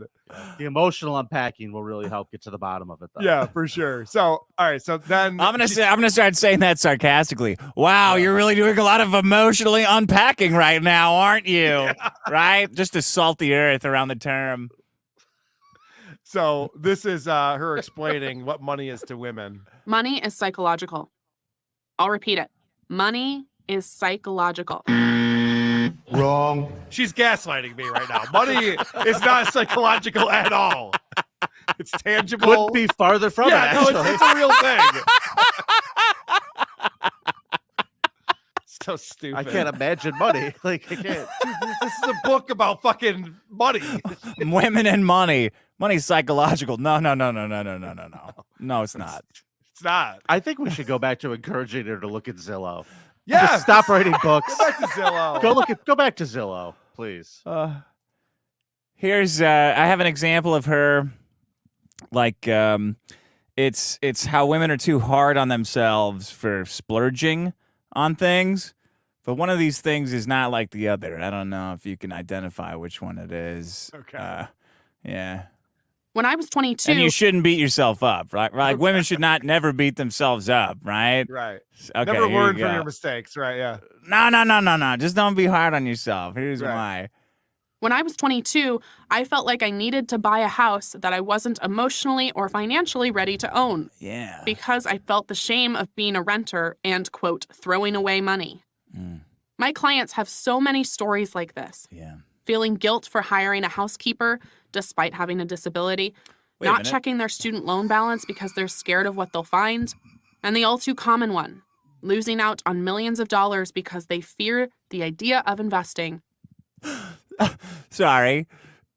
Sorry, I have clients that are struggling with money shame because they have a housekeeper because they're disabled, because they're handicapped, and also they're afraid of missing out on millions of dollars because they're afraid of investing, and also they don't want to open their student loans because they don't want to see how much. Man, those are all the same, Carl. Yeah, those are the three examples. What to figure that out. Fuck kind of a service does she provide? Is she like a psychiatrist? Is she a financial advisor? Does she have a couch for these fucking people to lay on? She's When they're none coming of into those her things. office? She's none of those things, Vinny. But what is she talking about? Like clients are confessing that they're upset because they're handicapped or higher risk. What is she even fucking talking about? What's the disability? Like too fat? What is the disability that you feel shame about hiring a housekeeper? All right, because you played that, I have Club feet. 2 clips that I have to play here for you. Okay. Because it kind of goes along with what you're talking about here. And it starts with the fact that, now you would think, Dick, because you and I are pretty logical people, that if you didn't understand something, you'd ask someone. Right. Like I'm not Maybe. understanding. Like, so you're saying I shouldn't buy things I can't afford? Why is that? Like, what do you mean by that? Yeah. She's saying that that's too much for women to even manage. When we as women are told to just be magically good with money, even though no one taught us, we are then scared to ask questions for fear of seeming dumb or naive. Okay, I understand that because there's a few women in my life that probably feel dumb and naive when they ask me questions. But the example that she gives for this is probably the worst example possible. Yeah. An example. On her show, financial advisor Susie Orman once yelled at a divorced mother of 3 who was caring for an aging parent and had almost $250,000 in student loans from medical school to, quote, tell your children the situation you have gotten yourself into. Let them see the reality of when you are irresponsible with facing the truth, what it can cause, end quote. All right, first off, Susie Orman is her example. That's a woman. Last I checked, this is the patriarchy That's keeping the women patriarchy. down. Nah, It's Susie Orman. But I'm pretty sure that fucking Susie Orman's a poon hound. Possibly. Yeah. It's yeah. very possible. Probably. But so her example is Susie Orman. And it sounds like this woman she's talking about, I'm sure that's the full story, but she's like, well, she's caring for an aging parent. Okay, that sucks. You can't help that. Fucking telling She's me. divorced. She has 3 kids, and she has $250,000 in student loan debt. These are all her faults. All 3 of those things are her problem. And I think Susie's point is like, yeah, you probably should have thought this one through before you ended up in this situation, huh? No. Susie's point, according to her, is just tell them. It's not even take blame. It is just tell them. Like, stop putting all this pressure on yourself to keep it a secret. That was her only point, is you have to start telling people. I didn't even understand that part of it. Yeah. Oh, what a bitch. Oh, she's an idiot. Wow, Tori's a fucking moron, man. I love how she says that that like no woman has ever been taught these life lessons that she's saying, because if you can find one woman on the earth that has not been told to stop spending so much money, I'll just kill myself. That would be it for me. I'm like, you know what, lady, no matter what the age, if you can find me one woman that some man has said, stop spending so much fucking money, and even that day, this is on the lines of, she says how it makes us feel to be told to spend money responsibly. Here you go. The people we've trusted to give us good information that should set us up for success have instead made us feel stupid and small. So stop spending all the money, though. That's what. Sorry that I did that. The reason why you feel stupid is because we told you that, and then we told you that again, and then we told you that again. It's just not getting through to you. And if you thought I was saying that you're small, I didn't say that. You added that part on. I was saying the opposite. I just said stop spending the money on food. Yes. I didn't say you were small. You are very fat. Yes, you're very fat. And wasteful in your spending. You might be deaf. All right, so narrative number 1 is you should know how to money, is what she says. Great English. And so she starts off with this analogy, which is retarded. We didn't come out of the womb expecting to know how to speak Italian or play the tuba. So why do we expect to know how to avoid debt and how to pick stocks? So this is the problem with this, okay? She talks about how there's no way to know how to stay out of debt or pick stocks. Now, staying out of debt, as I mentioned earlier, is common sense. Don't spend money that you don't have. And picking stocks is something that a stockbroker or financial planner does. That's not something you have to do at A bad one. Right, yes. That's not Right? something that you should be doing at all. That's not your job to pick stocks. I don't know. I don't know what kind of research you expect people to do when they're investing their money. But that'd be like me saying, all right, when you first do math, you might not know 2 + 2 = 4, or that the acceleration of the first derivative of velocity with respect to time. But you know, you'll learn these things over time. It's like, no, these aren't the same things. You can't equate not spending money you don't have Yeah. with selecting stocks. What I love is that she picks, she says, you don't come out of the womb speaking Italian and playing a tuba, but those are two things that women also don't ever learn how to do. It's true. Like she doesn't use, like she has no examples of things she's learned how to do because she's totally worthless, right? So it's like, oh, you don't come out learning how to like make a nice like risotto or something. Like she's got play the tuba, a fat joke. Like, nobody knows how to do that. That's funny. Here. I got one on that. I got one on narrative number 1 in line with that. Quote, no one breaks their leg and then thinks to themselves, why can't I set my own bone? So why do we feel that way with money? End quote. Well, because when you break a bone and you go to the doctor, men say, why do you have to do that? And the doctor says, well, if I don't do that, your bone will grow in all funky. Right. And you say, oh, wow, okay. Now I know that. Right. Yes. That's how way it works. Real fucking amazing procedure. Here she talks about weaponizing her shame at men, I think. Or maybe at me personally. I don't know. Finally, something she knows what she's talking about. About why. Sorry. Go ahead, Vinny. Forgive me. I just said finally something she knows what she's talking about. Yeah. With financial education and knowledge about why shame is happening, that shame turns to anger at the unjust systems that cause it in the first place. Okay, here's the follow-up of that. Okay. Which is the point of the book. Once we turn shame into anger, we can turn anger in action. And turning shame into action can be a powerful fucking thing. No, it's just like fighting. It's just like you didn't know how to do something and you're embarrassed about it, and now you're angry at everyone else because you didn't know. And it is embarrassing, and you should feel bad about that. So yeah, shame exists for a reason. Is that why so many illiterate people are violent? Yes, I think so. Okay. They get shamed a lot.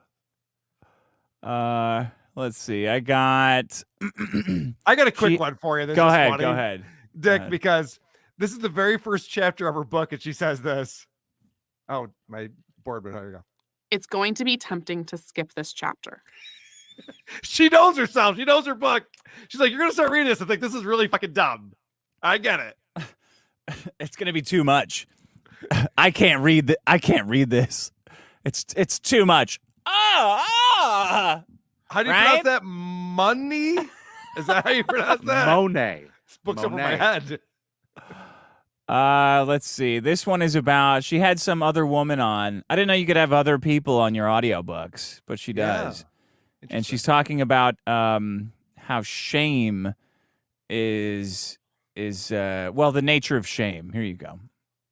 But if shame is just a message from our brain, why do so many studies find that shame is highly correlated with violence, aggression, bullying, depression, addiction, and eating disorders?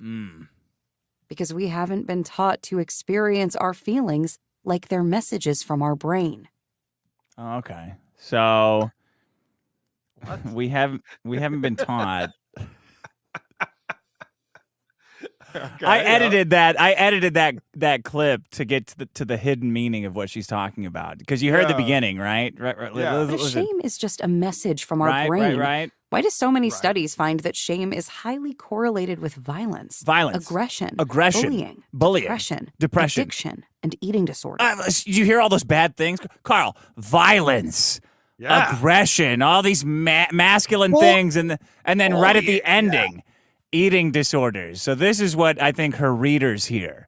But if shame is just a message from our brain, why do so many studies find that shame is highly correlated with eating disorders, and eating disorders? I made it more accurate. So what you're saying is 5 out of those 6 things are how men respond to shame. Yeah. I see what you did there. Yeah. I see what you did. Here's what else she says about the reason why women can't stop spending money and shame. Here's why. Shame's second demand is perfection, rendering success totally unattainable. It's because they just want to be so perfect that they can't stop shopping online. I'm gonna have a slip up here and there. I mean, what are you gonna do? I can't. I mean, I'm just such a perfectionist. I couldn't possibly. Perfection is the enemy of good. Yeah, I know. It's what are you gonna do? Yeah, So I just have to be a horrible person because I can't be perfect. I've just put so much pressure on myself to be perfect and to speak Italian and play the tuba that I can't stop buying candles and shirts online. Oh, yeah. So let's talk about this woman who calls herself a money expert. This shit never fully goes away. Even I, a money expert, sometimes allow my emotional state to dictate my financial choices. Well, it sounds like you're not an expert with money then if you're letting your emotions determine where you spend your money. That's retarded. What is a money expert? Is it like somebody who understands like advanced economics, or is it like a... You got the coins. There's the pennies. Okay, yeah. We got an expert in the house. The dime. This is good. The quarter. The half dollar. Yeah. I believe the Sacagawea golden dollar. Then you got your weed pennies. Now you're just showing and then off. you got the paper bills. Now you're just showing off over here. No one told me there was going to be boasting. So the whole point of this woman is her podcast was called My First 100K. And what this woman did, I know you guys are going to be blown away by this. She might be the first woman in history to do this. She saved up $100,000 in her bank account and then declared that she's a money expert. She figured out a way to look at Instagram and not buy every cute shirt and shoes she saw on there. And then she's like running through the streets going, I've cracked the code, everyone. Cracked the code. And it's men's fault. It's men's fault that I did this. It's all men's fault. Here's how shame might come into play at, like, you know, your money and also maybe at work. Humility bait is why people, and especially women, avoid saying anything that would imply we might want to be rich. Who am I to admit that money is a priority for me instead of something more noble? It's the reason we'd rather share an embarrassing sex story with coworkers than discuss differences in our salaries. I see. So it's the nobility and the humility of women, why they're always talking about being whores at work instead of sharing financial advice. Why they want to talk about cock at the workplace, right? This shit's coming together for me. I'm getting it now. Yeah. They're like, so are you putting the highest percentage into the 401k that you can get the employer to match? She's like, no, but I did shit on a dick last night. Let me tell you about that. My blouse keeps sticking to my chest because I just can't get the stickiness off. And the reason is their shame, Carl. The reason is that's a coping mechanism for shame. I didn't think bukkake was for me, but let me tell you about last night.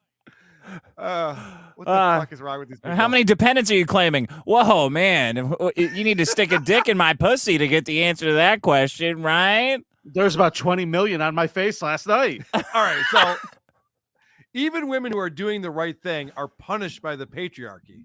This is the thing that we all have to learn, guys. We don't know about this. Women who have worked to learn more about investing, negotiating, paying off debt, saving money, and so on, must often handle a double-edged sword because the patriarchy punishes us for trying to improve our situations.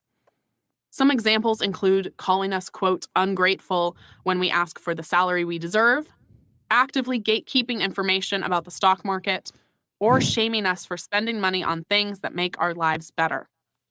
So again, who's shaming you? The person whose money you're spending? Because if you spend your own money, I guarantee no one has a problem with that. I've never once called out a girlfriend or wife for spending her money. I have.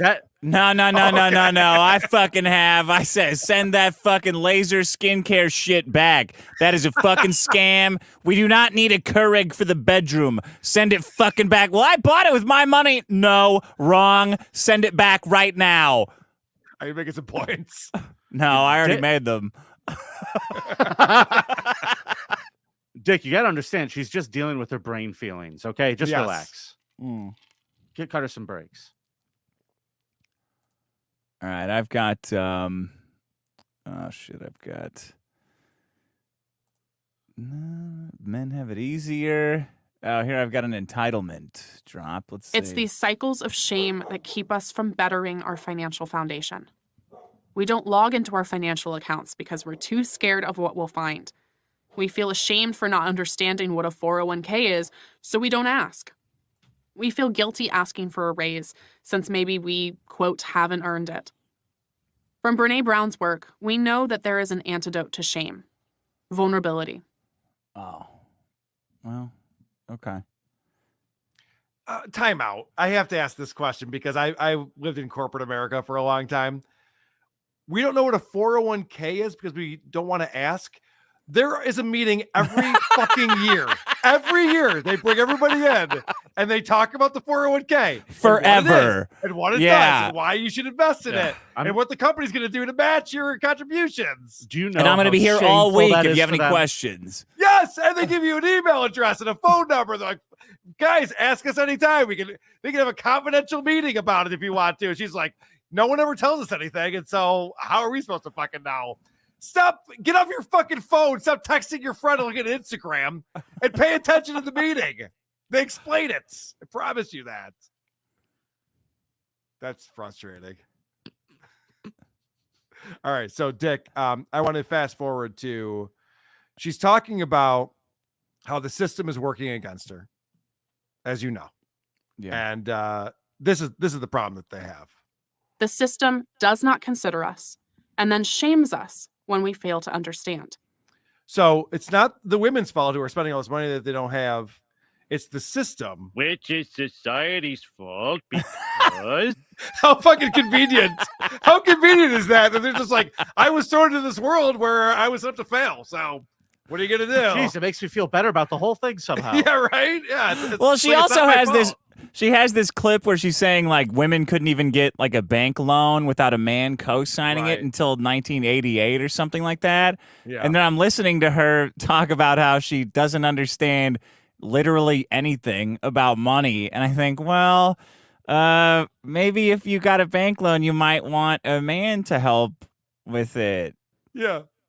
I don't what know. Is this collateral you speak of? I don't know what that word means. Like, well, You guys are maybe... gatekeeping all this information. And I'm like, yeah, I mean, I get it, but maybe just have a guy sign the loan for fun, for your health, right?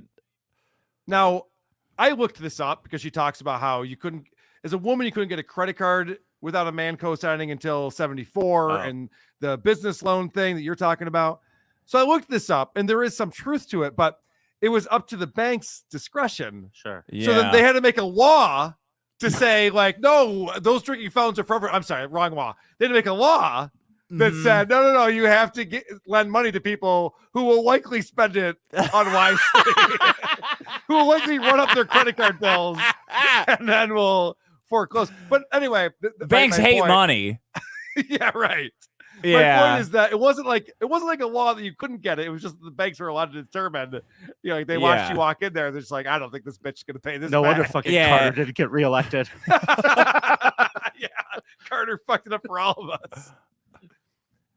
You might have played this one already, but she talks about what it takes to learn the financial system and money. Learning anything takes practice, time, and vulnerability. Wait, hold on a second. practice time and what? I think it's practice time and intelligence is what it takes to learn something. Vulnerability makes no sense at all in that sentence. It's almost like she's like pulling out words from the feminists, like, I don't know, whatever their buzzwords are. Feminists like to hear vulnerability. Oh, I'll put that in as one of the things you need to learn stuff. No, it's not what it is. I think she has to say vulnerability every once in a while to like stop women from getting angry. Right. Like that's her That's thing. what I mean. Yeah. It doesn't Like, actually mean anything, but it makes people feel like, yeah, all right, let's be vulnerable together. I don't understand all these rape vulnerability. Like, oh, okay. I'm cool. Like a mob movie. Dick, you and I both learned music at a certain point in our lives. We understand how chords work and scales. Yeah. How much vulnerability does that take for you to understand what a 7 chord is? None.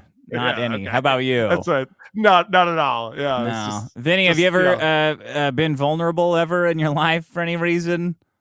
I don't know, guys. But right now, you asking me that question makes me feel a little shameful. Let's talk about it, Vinny. Why don't you open up to your friend Dick and me about your feelings? Well, right now Yeah. I feel shameful because I never got to learn music. Like I don't know anything about chords. You know what? That's know my plenty fault. about scales, not chords, though. Scales.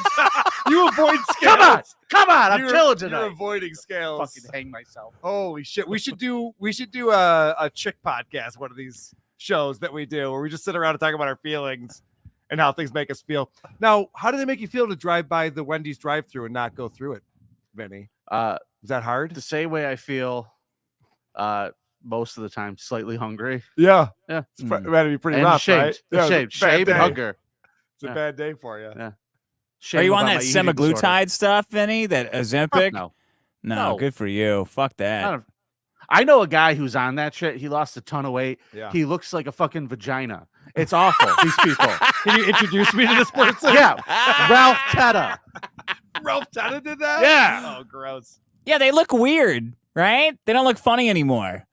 They don't look like people anymore. They look like deflated people. Well, the problem Like with mops. that, the problem with that drug is that it doesn't just like take away fat; it takes away your lean muscle, Oh, good. brain tissue, Good. like everything Oh. leaves your body when Good. you're on that. I hope shit. that asshole's body collapses in on itself.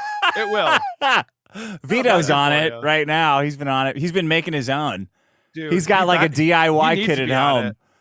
I was Yeah. watching Biggest Problem the other day, and I'm like, holy shit! I just saw Vito a couple months ago in Philly, and I'm like, wow, he's got even bigger than that. So He's shit's a not big working, guy. huh? Yeah, he's gained a lot of weight. That was funny when Dick was asking me, you're like, how much do you weigh right now? He's like, I don't know. It's like, well, I don't know. What would you guess? He's like, I'm 350. I was like, whoa. He's 350. Dude, he's gotten big. He's got real He's big. 310.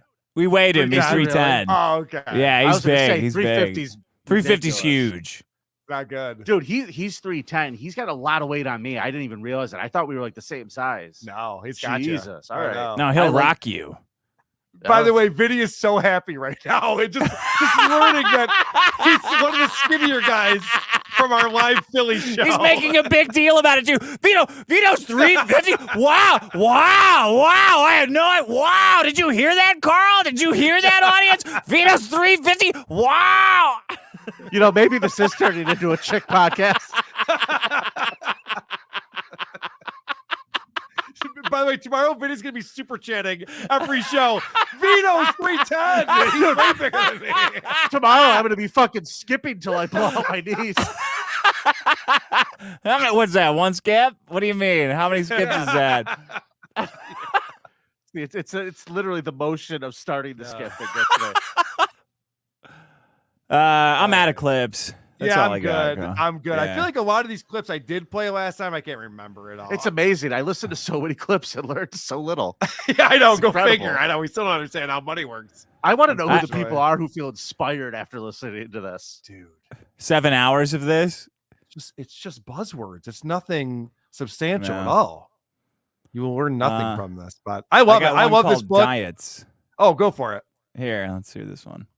Skip These it. companies use our fears and insecurities to make money. In the same way that magazines, beauty companies, and the diet industry have historically done. Women consume their offerings in an attempt to feel less shame for not looking like we, quote, should. She's talking about credit cards. That the credit card companies are like tricking them. Like just like those goddamn diet companies are tricking us into eating less calories and writing down the calories that we eat, these fucking diet companies. Shouldn't a woman who's talking about money and making money be applauding these companies for seizing out an opportunity and recognizing a market and getting involved and making money out of it? So this was a clip. I think I might have played this last time, but it doesn't matter. That was months ago. Our feelings about money are intentionally weaponized. There are predatory companies taking advantage of our lack of education. Store credit cards pretending to be reward cards. So she's literally talking about things that every woman loves to store a credit card. They love the rewards cards. They love getting the points. When I go to DSW, I have to give my wife's number and name in order to get her the points on this ship. And she's at the Dick Sucker's warehouse. Both you assholes. Both you fucking assholes. I'm not going to DSW anymore now. I've been shamed. Why does Jenny need the points? I've been shamed. I wish she was like an adult boy. I didn't know they sold kids ones there. I'm just saying. They do. But I mean, I don't wear those. I don't know where I was going with that, but she really is just rewards cards. Yeah. The idea that she's like, they're tricking us into these things. It's like, how dumb are you? How dumb do you have to be to get tricked into buying a rewards cards for the store you like to shop at? Would you like to pay 27% interest and save 15% today? Yes. I can say yes, I would. My kids don't need to go to college. Order. I'm in. Yeah. I could get that calendar. All right. Well, maybe I think that's it. Maybe the beginning of the book isn't for us, but I am hopeful and optimistic that we're going to learn something in these coming chapters. Dude, I just can't wait to figure out what all 5 narratives of the patriarchy are that I need to stop doing. I'm looking forward to that. Yeah. I only learned one thing tonight. What's that? Vito's 310. That's what I thought. That's the biggest takeaway for Vinny. We're doing like a blockchain weight loss contest for him, where people can go donate money, and then if he wins, he gets it all. But if he doesn't, they can rake it all back at the end. Interesting. It's like would that be like a GoFundMe for weight loss for him? Yeah, basically. And we made it. I talked to a medical doctor about this, and he said losing 5 pounds a month on Ozempic for 6 months would be very good. So we picked like an amount that's attainable and would be humiliating if he didn't hit. Like just the right amount. Because like 50 pounds is so much, it would be, that's a ton. But 30 pounds is just in the sweet spot of You'd be shocked how quick you could get that off when you're a big guy. I wouldn't know, but I was thinking heard the same thing because I heard this debate and he was talking about 1.5 to 2 pounds a week, and Vito's going, I don't know, that seems like a lot. I honestly just fucking taking a walk twice a week, I think would do it for a guy like Vito. I could be wrong, but he's not going to do that. No, I know. That's a bridge too far. I understand. So that's interesting that he needs the money incentive in order to lose weight. That's a pretty good incentive, though. It is. Like, I mean, I think most people would, go for that. But he's a single guy. Pussy should be the incentive that he needs. That should be it. Well, yeah, but he'll fuck guys. I was gonna say, trans, or cock, whatever, so right, he doesn't need it. What I fucking miss. All right. He dated a pre-op trans woman, right? Yeah. Dated. How progressive. Dated. With his mouth. Okay. I don't know. How progressive. Cool. Good. I know. He gets hate mail. He gets hate message. Probably shouldn't say this. He gets like insane hate mail from one of his exes or a couple of his exes because he's like at the Netflix thing, or he just like is around me. Some trans people really, really hate what we're about, which is unfortunate. Yeah, take it from me. Being friends with Dick Masterson does not do a lot for your ESG. Not doing a lot for my social score. Honestly, hasn't affected me one bit. God bless you, Dick. Thanks, I'll Vinny. always think of you as a friend and a good guy. All right. Ah, You're okay in my thank book. you, Vinny. Thank you. All right. Well, this has been another fantastic crossover event. Vinny, thank you so much for coming on here. Thanks for having me. What do you want to promote, my friend, to this very large audience that is both the Dick Show and Who Are These Podcasts Patreon? Well, there's a show called The Creep Off that you and I do every Monday live on YouTube. Yes, it is. Our new website's about to launch this week. I'm very excited about that. And this Saturday morning, my other show, Subreddit Surfing, we are going live. Nice. And we are going to be visiting a page called Bad Parenting. Oh, it's back up. Yeah. Oh, yeah. good. So we're gonna have some fun with that. We're gonna find out what parents are up to. And this page is particularly interesting because it's kids like millennials and shit going on and complaining about their parents as well. So it's gonna be an interesting mix of bullshit. Very nice. Subreddit surfing. Very We will good. check that out. And the Dick Show, Dick.show, and Biggest Problem in the Universe. You wanted to promote that on here? Yeah, thank you. Oh yeah, do I have to go under like a pseudonym because I'm on, or a different pseudonym because I'm on YouTube right now? Oh yeah, shit. I mean, this is not Dick Masterson. This is an AI. This is a bot. Yeah. Patreon.com/biggest problem. Patreon.com/the Dick Show. Thanks, guys. Thanks, Carl. See you Yes, next and time. Patreon.com/Who Are These Podcasts. So you try to get this past my plug for some reason. WhoAreThese.com is where you can go to find all the things we're doing on Who Are These Podcasts and Who Are These Socials, the show I do with my buddy Blind Mike Geary on Thursdays at 6 p.m. Eastern time on YouTube. And you can also find that wherever you get your finer podcasts, Who Are These Socials, where we break down TikTok videos and, some Reddits, some tweets, some YouTubes, all the social media. You know how much I love social media, Dick. You love it. It's your fave. Yeah, it's my thing. All right, buddy. Thank you so much. Always fun. Always good to talk to you. Vito's 310.